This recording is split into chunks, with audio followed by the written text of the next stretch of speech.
Welcome TM crew to the first ever episode on this channel, and the first in the series about my adventures in Middle Earth and my search for a new MMORPG or an RPG or even a game that's good to play. Now, I'm not an expert in gaming, I'm just coming at this from the perspective of a casual gaming consumer. So without further delay, let's get stuck in. And I understand there's possibly hundreds of hours of free gameplay on Lord of the Rings, and that certainly sets it off on the right foot with me and my pocket and my accountant. Now, a little bit of history of Lord of the Rings. LOTRO Online is an MMORPG set in Tolkien's Middle Earth. It launched way back in 2007 and I briefly remember playing it for a short amount of time. It went free to play in 2009 with the Mordor expansion, and in 2017 it made the shift towards the aftermath following the downfall of Sauron. Now Sauron, for those of you who haven't watched the movies or read the books, Sauron's the bad guy. Okay. Now, there were two more expansions, one in 2019 and 2021, but the question is, really, is the game still worth playing today? And should I, the consumer, spend my money on it? Well, I think they've certainly got off on the right foot, but with all this free to play. But we're going to find out over the coming episodes. So let's get started with our character creation. On the left hand side you will see your races. You have man, not as long lived as elves, sturdy as dwarves, or resilient as hobbits. Men are renowned for their courage and resourcefulness. You have the high elf. High elves are those who have beheld the beauty of Valinor, and their descendants possess grace and strength beyond even their woodland kin. Those few who remain yearn to see that Middle Earth is safe to bequeath to men before they depart for the undying lands. Just a side note here, you've got different characteristics down there. So, you know, like you have, let me just go, -7 will, -7 fate, +20 maximum morale, +1 combat morale regeneration, and +1% disease resistant, +1% poison resistance.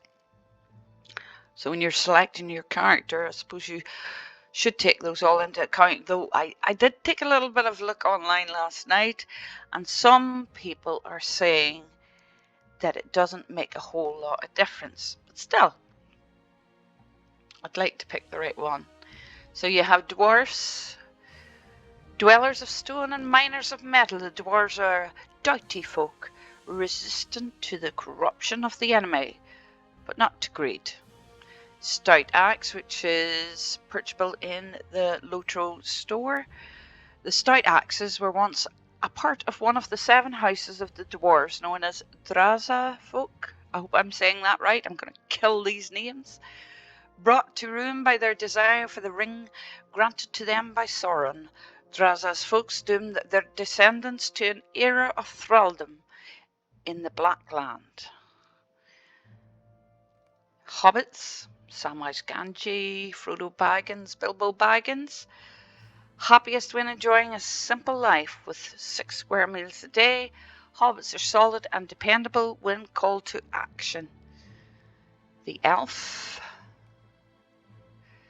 Long ago, the elves welcomed the younger races of Middle Earth and allied with them when the need was great, but centuries of war, betrayal and hardship have made them fiercely protective of their seclusion.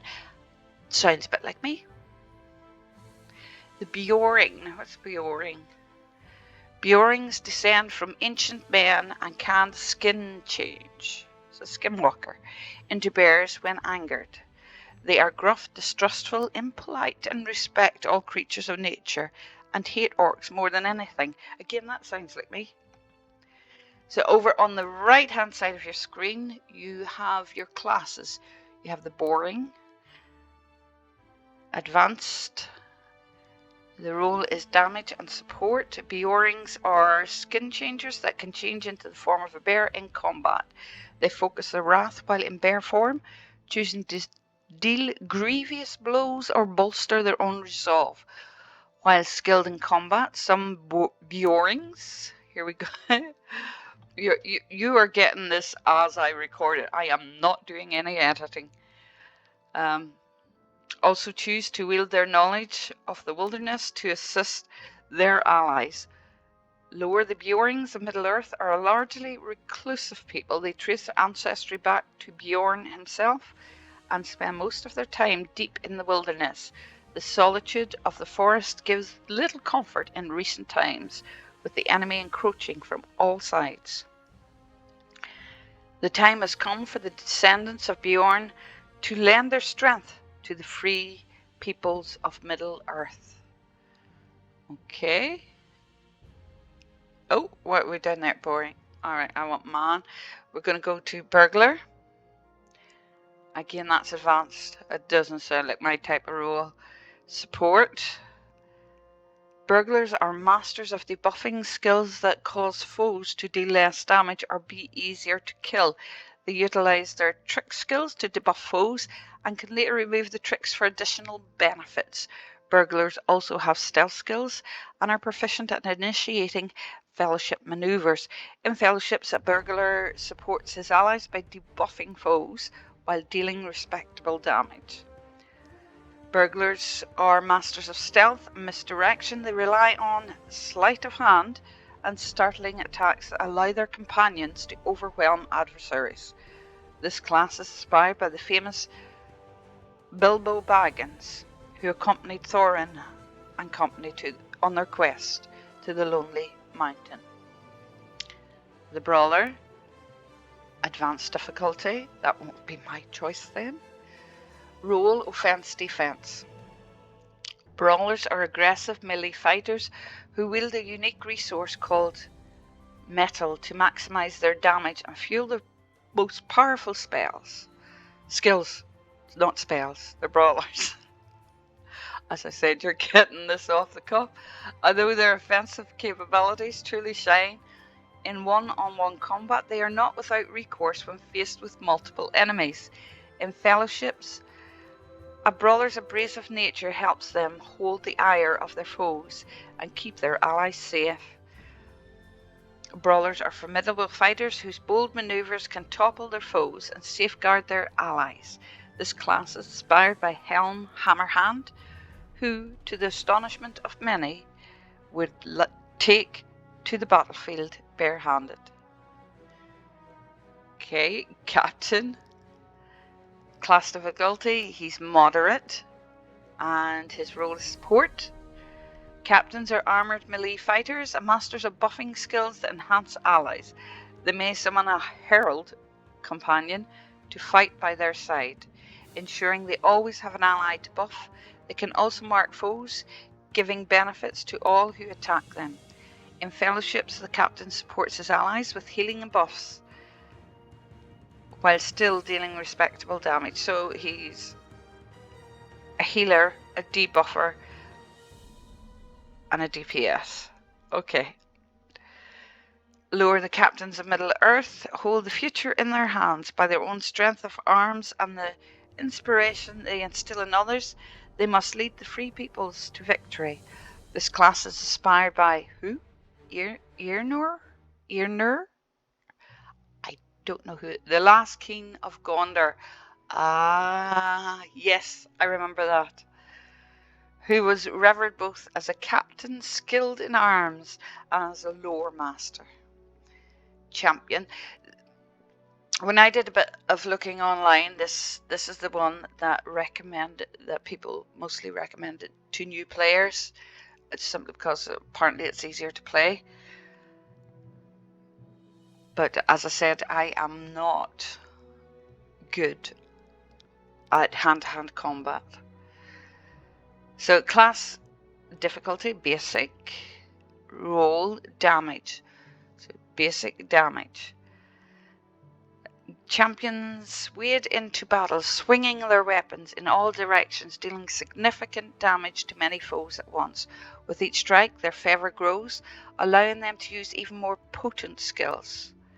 Special stances may be used to greatly increase damage, dealt at the cost of defense, or enhance defense at the cost of damage.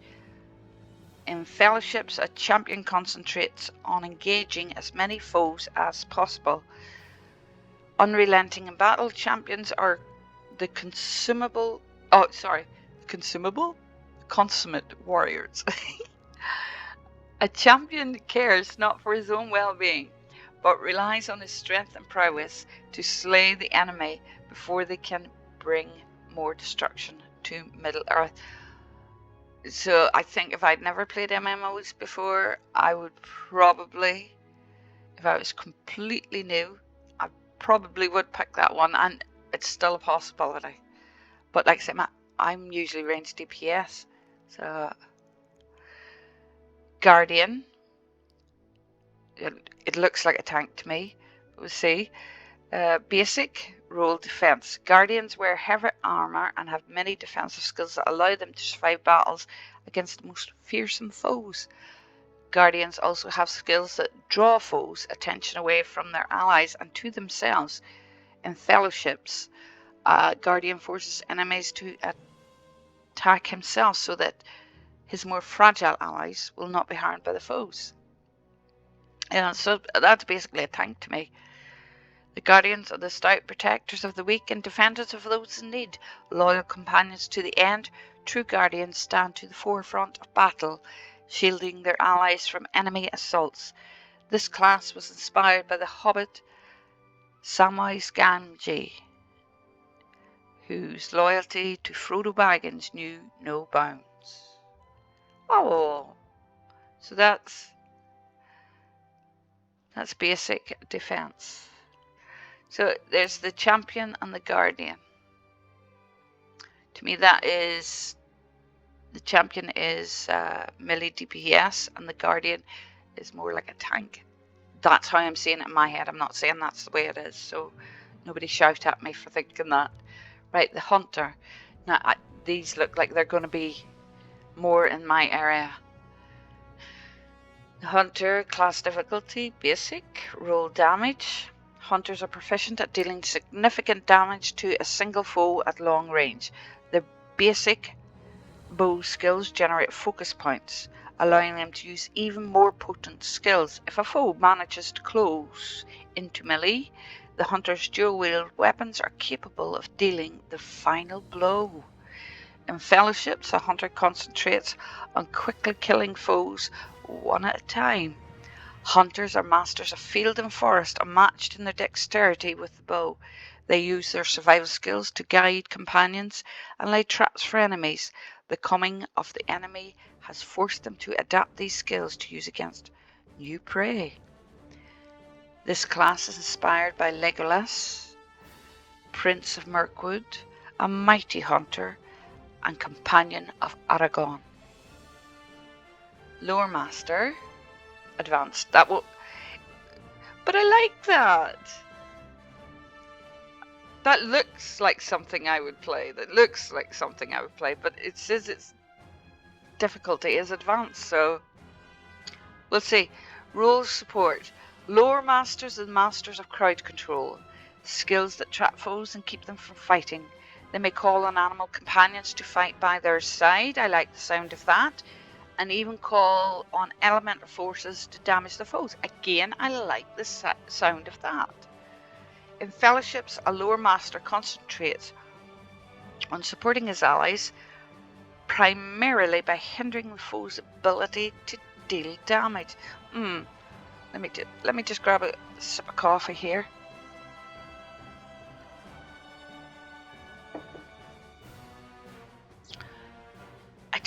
I like to deal damage, not stop other people from dealing. I'm not saying I won't pick that, but I like the sound of that. There are pros and cons to that for me. It would seem to me that you need to know what you're doing to play that, but that has never really stopped me from trying things.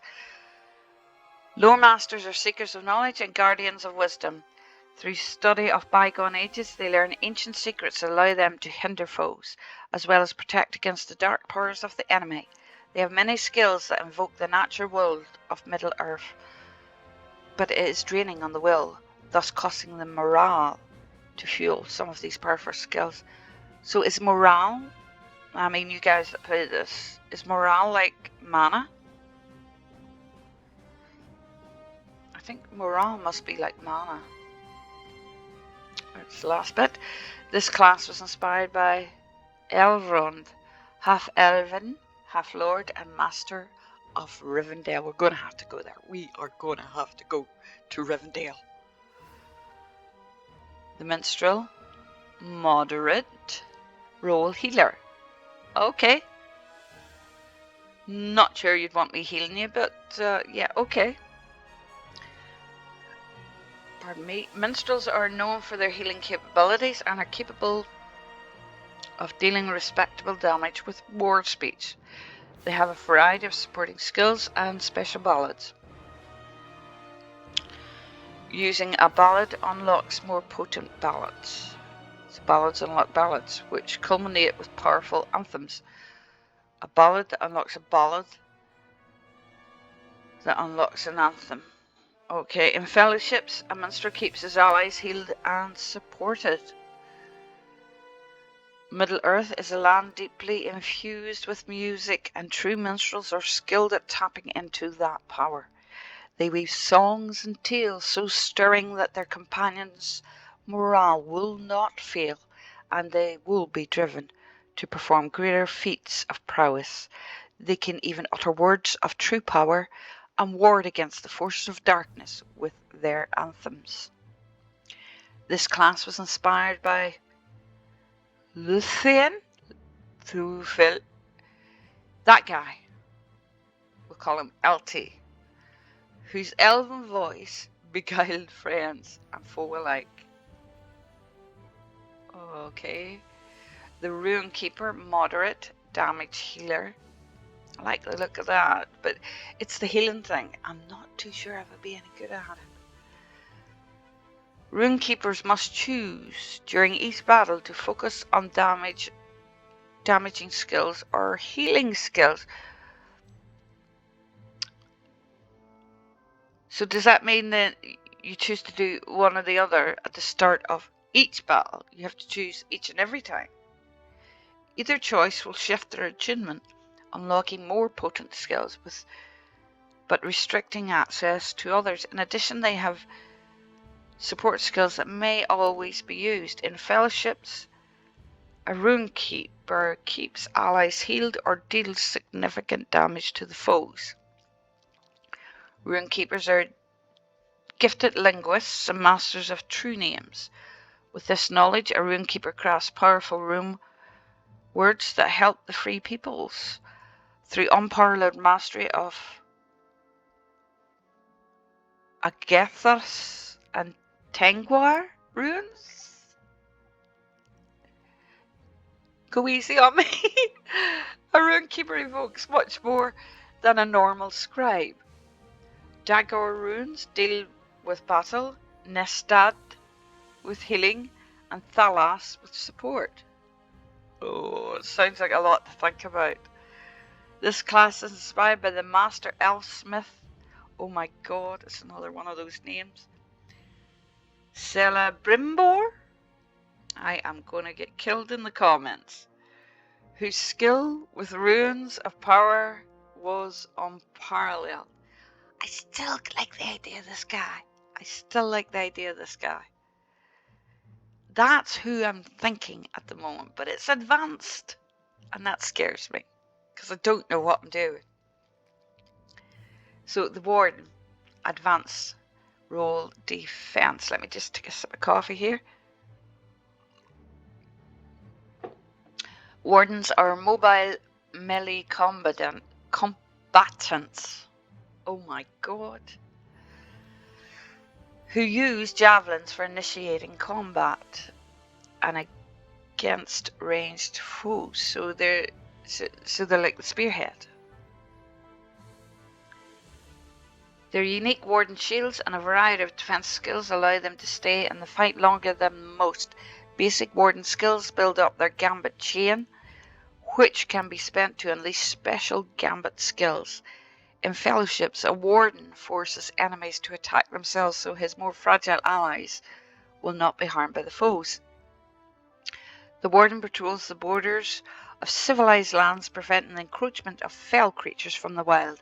They limit themselves to medium armor, and so they can travel swiftly and silently to defend those they protect from threats. Wardens all have some military training and have mastered a style of combat that uses combinations of basic attacks to create masterful gambits. This class was inspired by the March Warden of Lothlorien, Haldir. I think I'm getting the words right now. And his brothers of Rummel and Orphan. Okay. Right, so that's your race, and that's all your classes. I'm going to go with man, female. Obviously, well, not obviously, I know you can play male or female. None of these appeal to me. Well, I'm not saying they don't appeal to me, I just don't think I'd be any good at them. The only two that I do think I could handle is the Loremaster and the Runekeeper. The thing that doesn't appeal to me about the Runekeeper is that you have to choose at the beginning of each battle whether you DPS or you heal. And I'd be afraid of anybody asking me to heal, because then you would all die. And that's the truth, I think. But who knows? This, I'm only going from my past gaming experience. I'll not mention the game, but this is probably completely different to anything I've experienced. And the reason why I came in to choose this game is because of the story, of the lore. I wanted to experience Middle Earth. So we're going to choose between Loremaster or Runekeeper. The class difficulty for Runekeeper is moderate, and the Loremaster is advanced. But I really want to play the Loremaster. I'm probably going to regret this, but that's what I'm going for. So let me just read that again. Loremaster is a master of crowd control. That's CC. Skills that trap foes and keep them from fighting. They may call on animal companions, I like the idea of that, to fight by their side, and even call on elemental force to damage their foes. See how it sounds? It sounds like what I'm used to, but again, it's advanced, and I know nothing about this game, and that's what worries me. In fellowships, the Loremaster concentrates on supporting his allies, primarily by hindering the foe's ability to deal damage. I know I've read this before, but I just want to run through it in my head again. Loremasters are seekers of knowledge and guardians of wisdom. Through study of bygone ages, they learn ancient secrets that allow them to hinder foes, as well as protect against the dark powers of the enemy. They have many skills that invoke the natural world of Middle Earth, but it is draining on the will, thus costing them morale to fuel some of these powerful skills. This class was inspired by Elrond, half elven, elf lord, and master of Rivendell. Right, I'm definitely going to go with the Loremaster, and I am probably going to regret it. So let's get cracking. You can watch me die loads of times.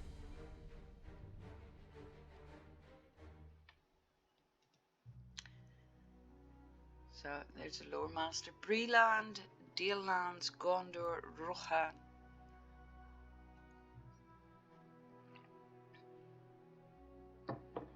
I think I want to go to Bree.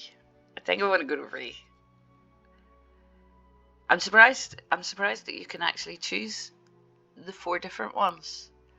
I'm not going to read all this stuff, so if you want to go ahead and read it, you just pause right there. So you've got Breland, Dalelands, Gondor, Rohan. I don't think it would actually matter unless you were into the role play side of things, which probably a lot of people are in this game, but I don't think it would actually matter for character selection for the casual gamer.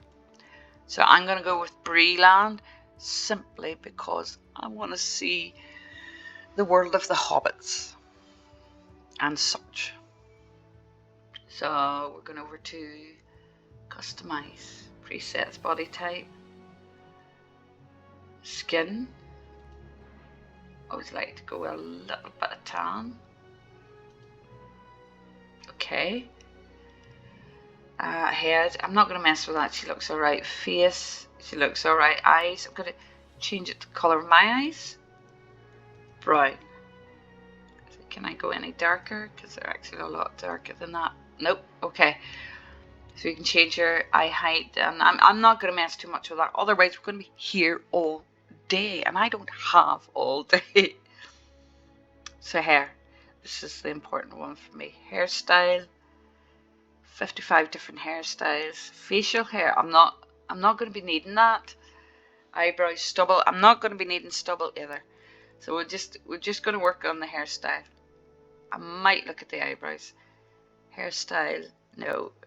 No. No. No. Just go. And when I see one I like, I'm just going to go pick it. That looks quite nice. Quite fancy curly. No. Looks quite nice. I want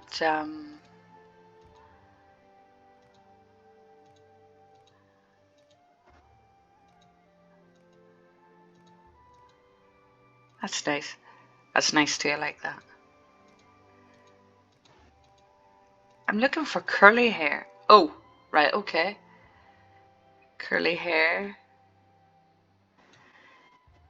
Let's take a wee look on that. I don't like the way it's to the side.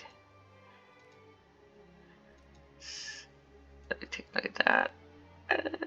That's okay. This world will be shutting down in 3 hours. That's okay. I think we'll be finished by then. 51. That's hairstyle 51. I quite like that. Hairstyle 52.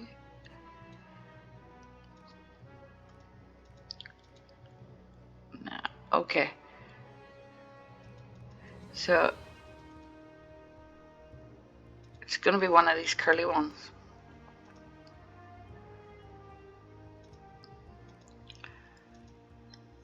So I like the curly.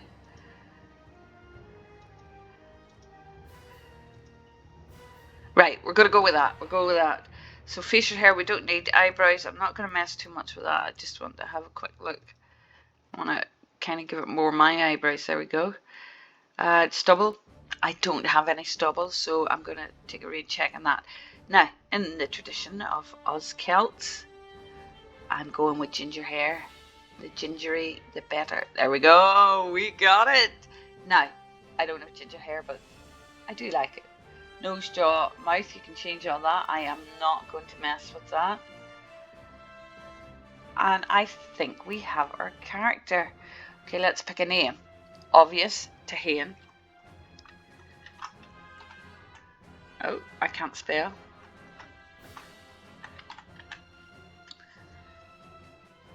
And we are going in. And that's our character creation.